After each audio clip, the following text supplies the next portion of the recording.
আমাদের যাওয়া আসার পথে একটা দিঘি দেখতে পাওয়া যায়, যার এক পাশে কালী মন্দির এবং অন্য পাশে শিব মন্দির। আমাদের এই দিঘিতে অনেক ঠাকুর বিসর্জন হয়।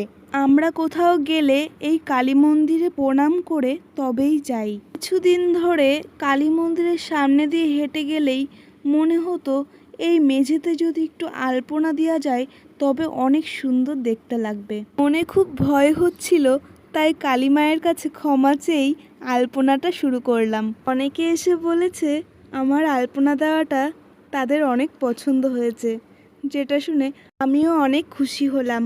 হয়তো মা কালীও চেয়েছিলেন, তাই আমার মনের ইচ্ছাটা পূরণ হলো। আলপনাটা আমি সিম্পলের মধ্যেই রেখেছি। আপনারাও যদি আপনাদের মন্দিরে এমন ধরনের আলপনা করাতে চান তবে আমাকে ইনবক্সে মেসেজ করতে পারেন। আমার হাতে আঁকা আলপনাটি আপনাদের কেমন লাগলো সেটা অবশ্যই কমেন্টে জানাবেন এবং আমার পাশে থাকবেন। ধন্যবাদ।